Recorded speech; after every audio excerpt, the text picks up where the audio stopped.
Halo, saya ingin berbagi sebuah cerita pilu sebagai seorang menantu. Pernikahan adik iparku tinggal seminggu lagi ketika ibu mertua berkata dengan senyum tipis.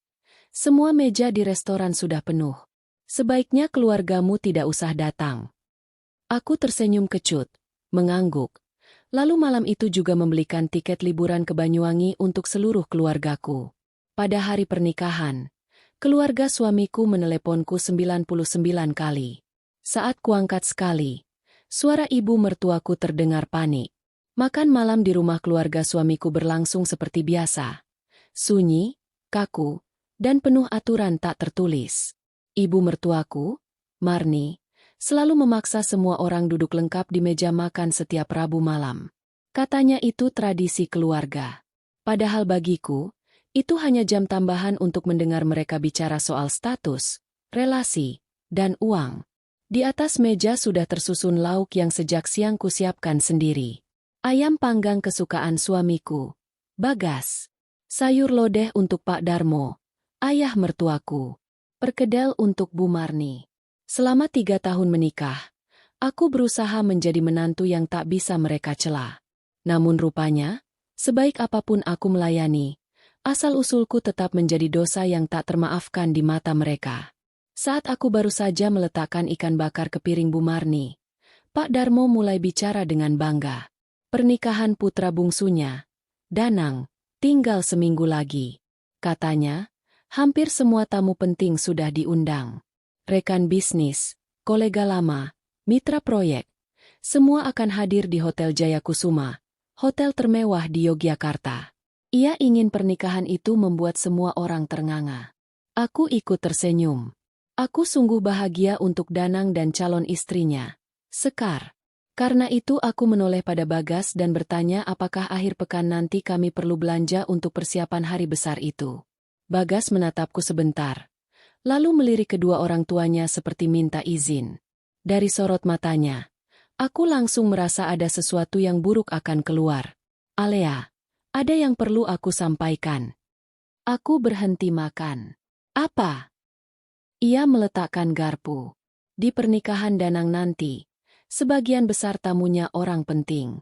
Relasi ayah, kenalan bisnis, pejabat, dan direktur.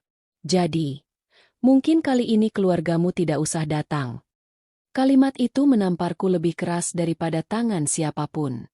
Aku membeku. Belum sempat aku menjawab, Bu Marni masuk menyusul dengan suara lembut yang dibuat-buat. Jangan salah paham, Alea. Kami hanya memikirkan kenyamanan semua orang. Orang tuamu kan sederhana. Kami takut mereka tidak nyaman di tempat semewah itu. Lagi pula, kalau salah bicara sedikit saja, keluarga kita bisa malu. Keluarga kita. Lucu sekali. Saat butuh uangku, mereka selalu bilang aku bagian dari keluarga. Tapi saat status dipertontonkan, keluargaku justru dianggap noda. Aku menatap Bagas, berharap setidaknya kali ini ia membelaku. Namun seperti biasa, ia menunduk. Diamnya adalah pengkhianatan yang sudah terlalu sering kulihat. Selama 3 tahun menikah, aku sudah biasa dipandang rendah. Ayahku pensiunan guru. Ibuku dulu jualan sayur di pasar. Kakakku bekerja biasa-biasa saja. Sedangkan keluarga Bagas punya perusahaan, rumah besar, mobil baru tiap 2 tahun, dan kebiasaan memandang orang lain dari merek jam tangan. Tetapi malam itu, penghinaan mereka terasa berbeda. Lebih telanjang. Lebih kejam. Mereka tidak sekadar meremehkan keluargaku. Mereka sedang menghapus keberadaan orang-orang yang paling kucintai dari hari penting keluarga mereka. Seolah keluargaku memang tidak pantas dilihat. Aku meletakkan sendok pelan-pelan. Baik. Aku mengerti. Bu Marni tersenyum puas. Bagas menghela napas lega. Seakan aku baru saja mempermudah masalah besar baginya. Aku berdiri. Aku sudah kenyang. Lalu aku naik ke kamar sebelum mereka melihat air mataku jatuh. Begitu pintu kamar tertutup, aku menangis. Bukan tangis lemah, melainkan tangis seseorang yang baru sadar dirinya diperlakukan seperti alat selama ini.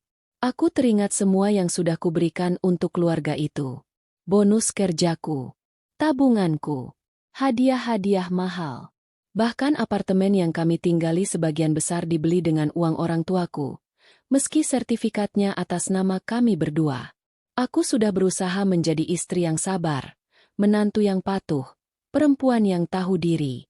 Balasannya, keluargaku disebut memalukan. Air mataku berhenti sendiri, digantikan sesuatu yang jauh lebih dingin. Aku membuka ponsel, masuk ke aplikasi pemesanan tiket, dan membeli 5 tiket ke Banyuwangi untuk tanggal pernikahan Danang. Untukku, ayah, ibu, kakakku Jatmiko, dan istrinya, Raras. Kalau keluargaku dianggap tak layak datang ke pesta mereka, maka aku akan memastikan keluargaku berada di tempat yang jauh lebih indah daripada ruangan penuh orang munafik itu. Keesokan harinya aku pulang ke rumah orang tuaku. Awalnya aku hanya bilang sedang rindu rumah. Namun ibu langsung tahu ada sesuatu yang salah dari wajahku. Ada masalah lagi dengan Bagas. Aku menunda sampai makan siang selesai. Setelah ayah, Mas Jatmiko, dan Mbak Raras duduk lengkap, barulah aku mengeluarkan semua isi dadaku. Aku ceritakan makan malam itu kata demi kata. Nada Bagas. Sindiran Bu Marni. Cara mereka menyebut keluargaku sebagai sumber malu. Tidak ada air mata saat aku bercerita. Justru itu yang membuat semuanya terdengar lebih menyakitkan. Ibu menutup mulutnya. Matanya langsung merah. Ayah menatap meja cukup lama. Lalu wajahnya yang biasanya tenang mengeras. Mas Jatmiko memukul meja sampai gelas bergetar. Kurang ajar, katanya. Mereka berani sekali memperlakukanmu begitu. Mbak Raras menggenggam tanganku. Keputusanmu beli tiket itu sudah benar. Untuk apa kita datang ke tempat yang bahkan tidak mau menerima kita? Ayah menghela napas berat. Maaf, Lea. Ayah tidak bisa memberimu keluarga yang membuatmu dihormati. Aku langsung menggeleng keras. Jangan pernah bilang begitu. Yah, aku tidak pernah malu punya keluarga seperti kalian. Aku justru malu pernah bertahan di keluarga yang salah. Kalimat itu membuat ibu menangis. Aku memeluknya. Lalu untuk pertama kalinya sejak semalam, aku merasa benar-benar berpihak pada diriku sendiri. 2 hari kemudian, rencanaku terbongkar. Aku pulang kerja dan menemukan koperku sudah terbuka di atas tempat tidur. Pakaian yang kususun rapi berserakan di lantai. Bagas berdiri di dekat lemari. Wajahnya tegang. Kamu mau kemana? Tanyanya. Aku menatap koper itu tanpa panik. Liburan. Liburan. Suaranya meninggi. Hari Sabtu itu pernikahan Danang. Aku mulai melipat ulang bajuku. Bukankah kau sendiri yang bilang keluargaku tidak perlu datang? Kalau begitu, aku pun tak melihat alasan harus tinggal dan pura-pura tersenyum. Bagas mendekat. Alea, jangan bikin masalah. Ini urusan reputasi keluarga. Aku terkekeh pendek. Nah, itu dia. Selalu reputasi keluargamu. Tidak pernah sekalipun martabatku. Saat itulah ponselnya berdering. Ia melihat layar. Lalu wajahnya berubah. Ia berjalan ke sudut kamar dan menjawab dengan suara ditekan. Tapi aku tetap mendengar beberapa kata. Iya, Bu Endang, saya paham. Sebelum acara dimulai, saya usahakan. Bu Endang. Nama itu ku kenal. Manajer acara di Hotel Jayakusuma. Begitu menutup telepon, sikap Bagas mendadak melunak. Terlalu mendadak. Alea, dengar dulu. Kalau ada salah paham, kita bisa selesaikan. Kini aku justru curiga. Masalah apa yang sedang kau sembunyikan? Tidak ada. Terkait uang. Ia diam sepersekian detik. Dan itu cukup. Aku langsung membuka mobile banking. Rekening bersama kami menampilkan riwayat transaksi terakhir. Transfer 200 juta rupiah ke rekening Pak Darmo, 3 hari lalu. Darahku langsung mendidih. Aku sodorkan layar ponsel ke wajah Bagas. Ini apa? Wajahnya pucat seketika. Kalian mau membayar sisa biaya pernikahan Danang pakai bonusku? Tanyaku pelan. Tapi tiap kata terasa seperti pisau. Ia tergagap. Aku bisa jelaskan. Tidak perlu. Jadi begini rencananya? Keluargaku dilarang datang karena dianggap memalukan. Tapi uangku tetap kalian pakai untuk membiayai pesta mewah kalian. Bagas menutup muka dengan tangan. Orang tua menekan aku. Aku tidak punya pilihan. Aku tertawa pahit. Jangan berlindung di balik orang tuamu. Kau suamiku, bukan anak kecil. Aku lalu menyebut satu persatu semua pengeluaranku selama 3 tahun terakhir. Renovasi dapur Bu Marni. Mobil baru Pak Darmo. Biaya studi Danang. Tas mahal untuk ulang tahun ibu mertuaku. Transfer bulanan. Apartemen. Semua. Selama ini aku pikir aku sedang membangun keluarga, kataku. Ternyata aku cuma mengisi tong tanpa dasar. Bagas diam. Dan diamnya adalah pengakuan. Aku mengangkat koperku. Aku sudah selesai. Kita cerai. Ia langsung menghalangi pintu. Tidak. Jangan lebay. Lebay. Aku menatapnya tajam. Kau mencuri uangku, menghina keluargaku, dan masih menyebut aku lebay. Keributan itu memancing Bu Marni, Pak Darmo, dan Danang naik ke kamar. Begitu melihat koper di tanganku, Bu Marni langsung memasang wajah tajam. Mau kemana kamu malam-malam begini? Pergi dari rumah ini, jawabku. Pak Darmo membentak. Karena masalah kecil begini kamu mau menghancurkan rumah tangga? Sebelum aku menjawab, Danang mengeluarkan selembar kertas dari saku jas santainya dan melemparkannya ke arahku. Baca itu dulu. Aku memungut kertas itu. Hasil laboratorium. Atas namaku. Positif hamil. Dunia seolah berhenti beberapa detik. Aku memang belakangan sering lelah. Siklus haidku berantakan. Tapi aku mengira itu hanya efek stres. Aku belum sempat periksa. Lalu bagaimana mereka bisa tahu lebih dulu? Bagas melihat wajahku yang pucat. Lalu nada bicaranya berubah. Kini ia terdengar menang. Kau sedang mengandung anakku, Alea, pewaris keluarga kami. Sekarang masih mau bicara cerai. Bu Marni ikut menyambung. Demi bayi itu, kami maafkan kelancanganmu. Simpan kopermu. Jangan bikin cucuku celaka. Saat itulah aku sadar. Mereka tidak sedang menunjukkan belas kasih. Mereka sedang memasang rantai. Mereka tahu aku hamil. Mereka menyimpan hasil tes itu. Mereka menunggu waktu yang tepat untuk menggunakannya agar aku tetap tinggal, tetap diam, tetap menjadi sumber uang yang patuh. Semua jijik di dalam diriku berubah menjadi ketegasan yang sangat tenang. Aku menatap mereka satu persatu. Anak ini milikku. Dan justru karena dia, aku akan pergi. Lalu aku menarik koper, melewati tubuh Bagas yang mematung, dan keluar dari rumah itu. Malam itu aku tinggal di rumah Mas Jatmiko. Mereka terkejut melihatku datang dengan koper, tetapi langsung memelukku begitu tahu semuanya. Saat kuceritakan soal kehamilan dan bagaimana keluarga Bagas memakainya untuk menahanku, kakakku hampir pergi saat itu juga untuk menghajar Bagas. Mbak Raras menahannya. Aku sendiri tidak bisa tidur semalaman. Tanganku berkali-kali menyentuh perutku yang masih rata. Bayi ini tidak salah. Justru dia alasan terbesarku untuk tidak kembali ke lingkungan beracun itu. Hampir tengah malam, ponselku bergetar. Nomor tak dikenal mengirim pesan. Bu Alea, apakah Anda ingin tahu kenapa Bagas setiap bulan mentransfer 8 juta rupiah kepada seorang perempuan bernama Sari Ningrum? Seorang guru. Aku langsung duduk tegak. Sari Ningrum? Nama itu samar, tapi tidak asing. Lalu pesan kedua masuk. Kalau Anda ingin tahu kebenarannya, besok jam 9 pagi datanglah ke kedai Taman Sawo di Jalan Wijaya Kusuma. Datang sendiri. Keesokan paginya aku datang.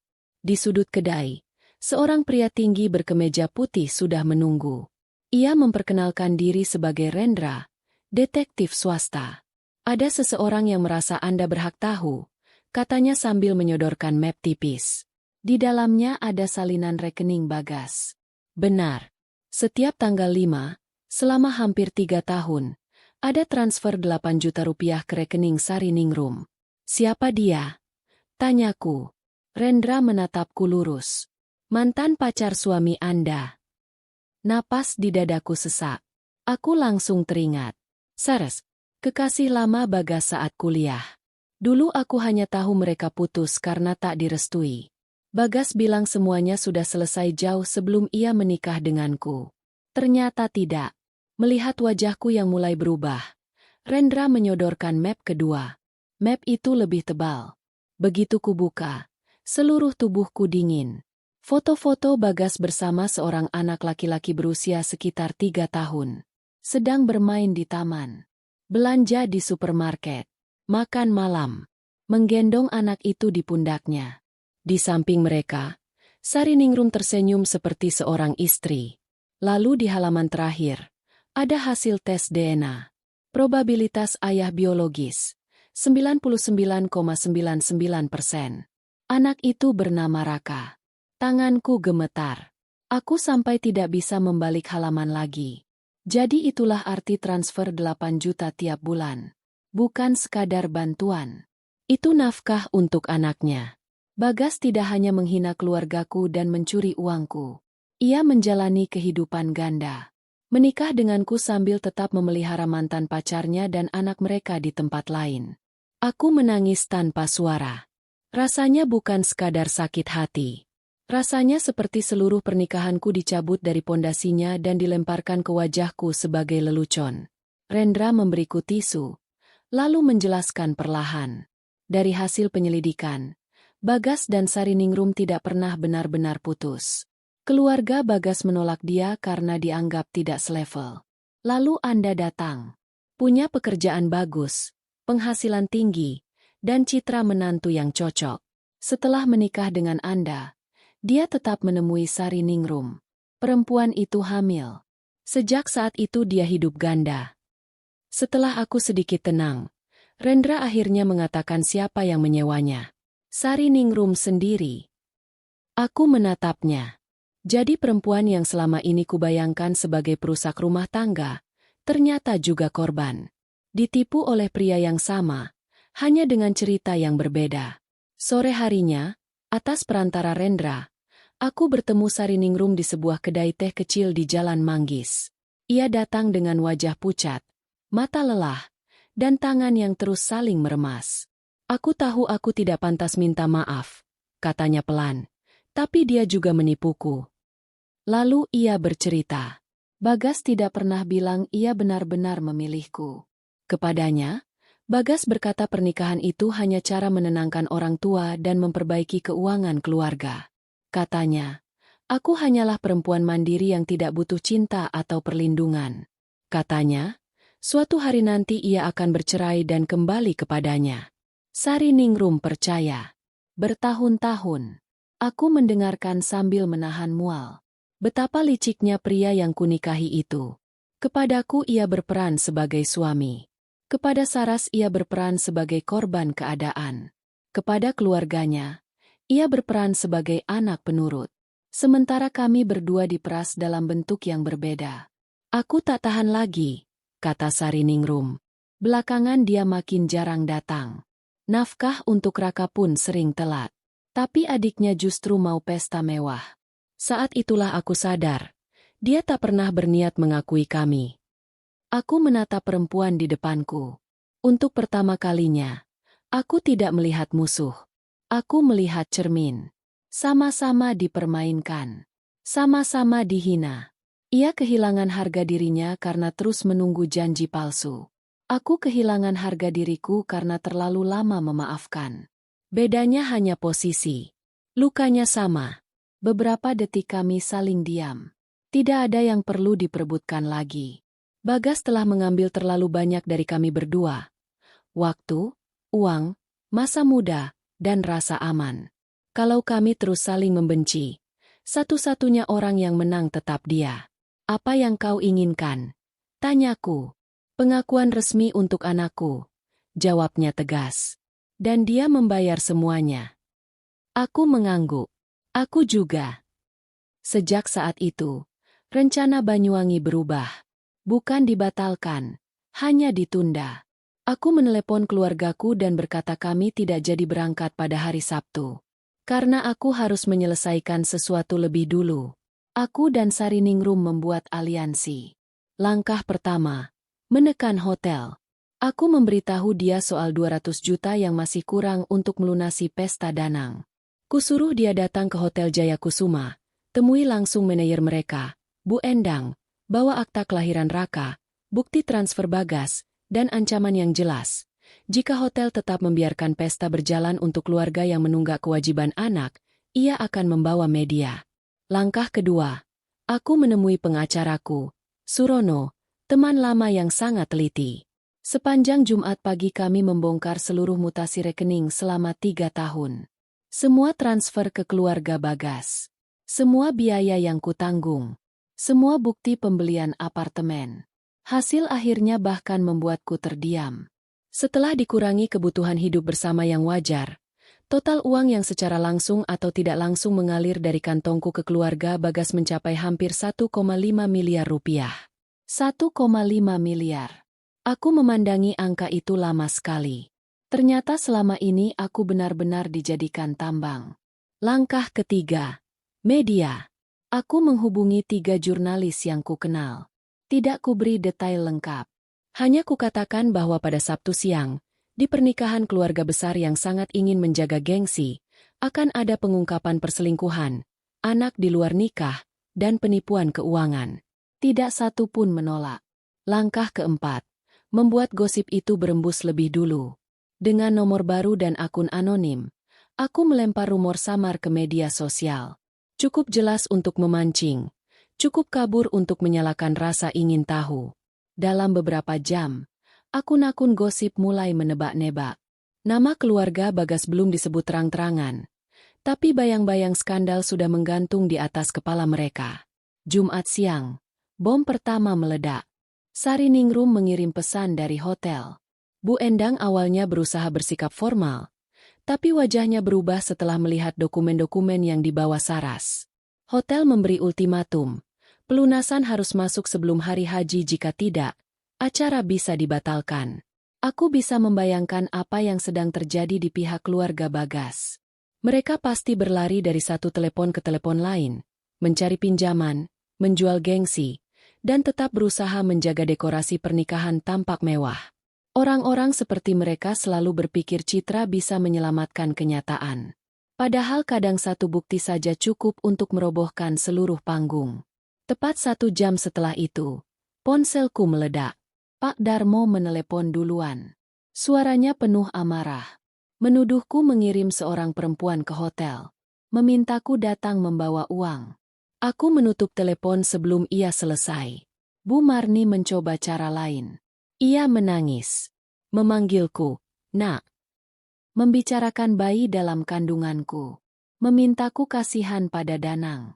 Aku juga menutup teleponnya. Bagas menelepon berkali-kali. Saat akhirnya kuangkat, ia memohon. Katanya ia akan memperbaiki semuanya. Katanya orang tuanya akan membunuhnya kalau pesta gagal. Saat aku tetap dingin, ia berubah mengancam. Katanya aku perempuan jahat yang menghancurkan keluarga. Aku tertawa. Buka internet. Bagas. Ceritamu mulai jalan sendiri. Lalu aku memblokir seluruh nomor mereka. Sabtu pagi tiba. Tanggal yang seharusnya kupakai untuk terbang ke Banyuwangi bersama keluargaku kini berubah menjadi hari penghakiman. Ibu sempat menelepon sebelum aku berangkat. Ia bertanya untuk terakhir kali apakah aku yakin. Aku menjawab iya. Bukan karena aku haus balas dendam, melainkan karena terlalu lama diam telah membuat mereka merasa berhak melakukan apa saja. Aku duduk di sebuah kafe seberang Hotel Jayakusuma. Dari balik kaca, aku bisa melihat para tamu berdatangan dengan busana mahal dan senyum palsu. Pak Darmo dan Bu Marni berdiri di pintu masuk, berusaha tampak anggun. Danang mondar-mandir. Bagas pucat seperti orang yang tidak tidur semalaman. Pukul 11:30. Tamu hampir lengkap. Aku tahu mereka mulai sedikit tenang, mengira badai mungkin berlalu. Lalu Bu Endang muncul di lobi bersama 2 petugas keamanan. Dari kejauhan aku bisa melihat bibir Pak Darmo bergerak cepat. Tangannya melambai-lambai. Jelas sedang berusaha menjelaskan sesuatu. Bu Marni tampak nyaris menangis. Wajah Danang tegang. Retakan pertama di panggung megah mereka akhirnya terlihat di depan umum. Belum selesai mereka menghadapi hotel, rombongan jurnalis datang. Kamera menyala. Mikrofon diarahkan. Para tamu yang tadinya mau masuk justru berhenti menonton. Pak Bagas, apakah benar Anda punya anak di luar nikah? Pak Darmo, apakah pesta ini belum lunas? Benarkah ada dana dari menantu perempuan yang dipakai untuk acara ini? Keluarga itu seperti rusa tersorot lampu. Dan saat kekacauan sudah cukup panas, tokoh paling penting masuk. Sariningrum berjalan tenang ke lobi sambil menggandeng seorang anak kecil. Raka mengenakan kemeja kecil berwarna putih, matanya bulat, rambutnya sedikit bergelombang, dan wajah itu adalah salinan Bagas versi mini. Semua kamera langsung berputar ke arah mereka. Sariningrum berdiri tepat di depan Bagas. Suaranya jernih dan lantang. Aku datang bukan untuk merusak pernikahan siapapun. Aku datang untuk menuntut pengakuan resmi bagi putraku.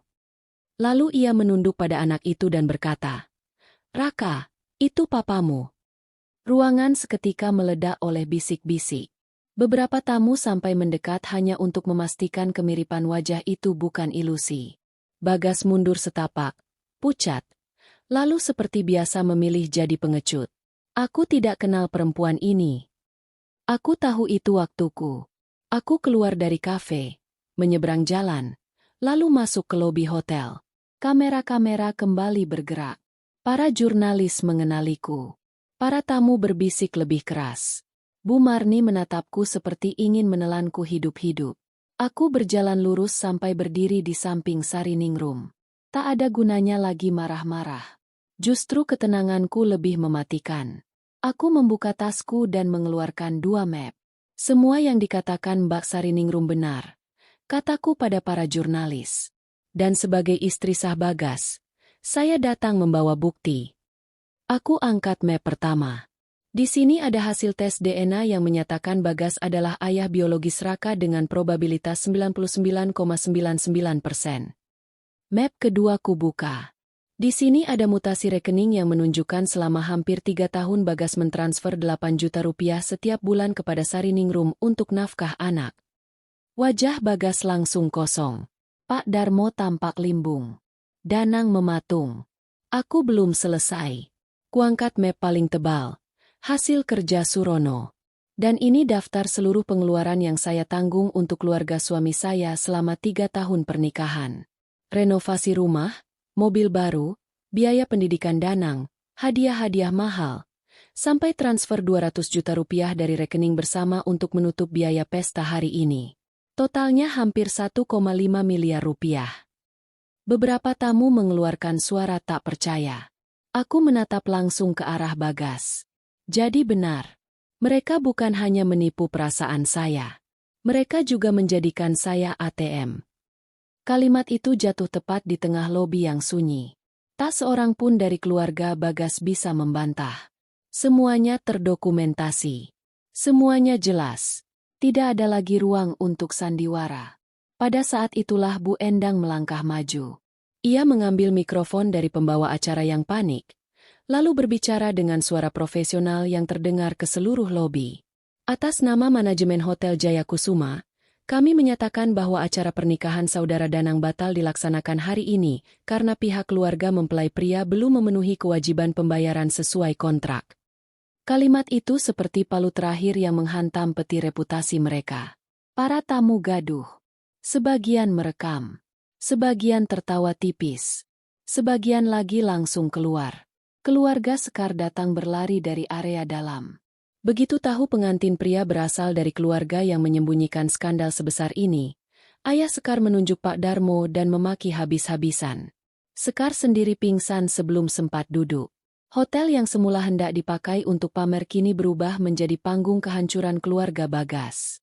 Pak Darmo bersandar ke dinding seperti kehilangan tulang. Bu Marni terduduk dan menangis. Danang berdiri dengan wajah hancur. Bagas, ia hanya menunduk. Tidak berani menatap siapapun. Laki-laki yang selama ini merasa bisa mengatur 2 perempuan, 2 keluarga, dan 2 kehidupan itu akhirnya telanjang di depan publik. Aku menoleh pada Sariningrum. Kami saling pandang. Tidak ada sorak kemenangan. Yang ada hanya kelegaan panjang, sunyi, dan sangat bersih. Kami tidak sedang merayakan kehancuran seseorang. Kami sedang menyaksikan runtuhnya kebohongan yang terlalu lama berdiri di atas pundak kami. Kami berdua lalu berbalik pergi. Di belakang kami, lobi masih dipenuhi teriakan, tangisan, dan kilatan kamera. Namun semua itu tak lagi menyentuhku. Sebulan kemudian, aku benar-benar sampai di Banyuwangi. Aku duduk di tepi pantai, merasakan angin asin menyentuh wajahku. Ayah dan ibu berjalan pelan di pasir. Mas Jatmiko dan Mbak Rara sibuk bercanda sambil mengambil foto. Langit cerah, laut tenang, dan untuk pertama kalinya setelah bertahun-tahun, dadaku pun terasa tenang. Semuanya selesai lebih cepat dari yang kuduga. Perceraianku dengan Bagas dikabulkan. Dengan bukti yang lengkap, apartemen jatuh ke tanganku. Hak asuh anak dalam kandunganku berada penuh padaku. Surono juga sedang mengurus gugatan untuk pengembalian sebagian kerugian finansial yang selama ini mereka timbulkan. Bisnis Pak Darmo ambruk karena skandal itu menyeret nama perusahaannya. Danang kehilangan calon istri. Bu Marni yang dulu begitu bangga pada status, kini justru jadi bahan gunjingan di mana-mana. Bagas sendiri dipecat dari pekerjaannya. Reputasi yang dulu mereka sembah habis lebih cepat daripada dekorasi pernikahan yang tak sempat dipakai. Sari Ningrum juga mendapatkan haknya. Pengadilan mewajibkan Bagas mengakui Raka dan membayar nafkah rutin.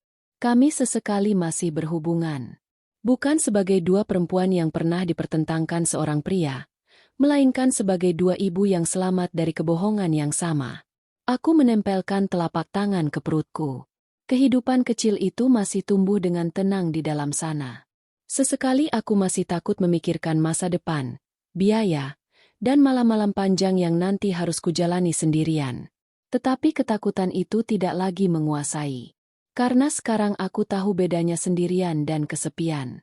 Di rumah tangga lamaku, aku dikelilingi orang tapi tetap sendirian. Bersama keluargaku sekarang, aku justru tidak pernah merasa ditinggalkan. Dulu aku sempat takut bayi ini akan menjadi pengingat rasa sakit. Tapi sekarang aku tahu, dia justru alasan mengapa aku berani memutus rantai itu. Dia bukan beban. Dia harapanku. Aku kehilangan seorang suami, tetapi sebenarnya aku sedang membuang beban. Aku kehilangan keluarga mertua, tetapi sebenarnya aku sedang keluar dari kandang licik yang lama mengurungku. Dan yang paling penting, aku menemukan kembali diriku sendiri. Perempuan yang dulu selalu menahan diri agar disukai, kini sudah mati. Yang tersisa adalah aku, Alea Pradina, perempuan yang akhirnya memilih martabatnya sendiri. Di bawah langit Banyuwangi yang terang, aku tersenyum sambil memandang keluargaku. Untuk pertama kalinya, masa depan tidak terasa menakutkan. Ia terasa lapang, hangat, dan milikku sepenuhnya.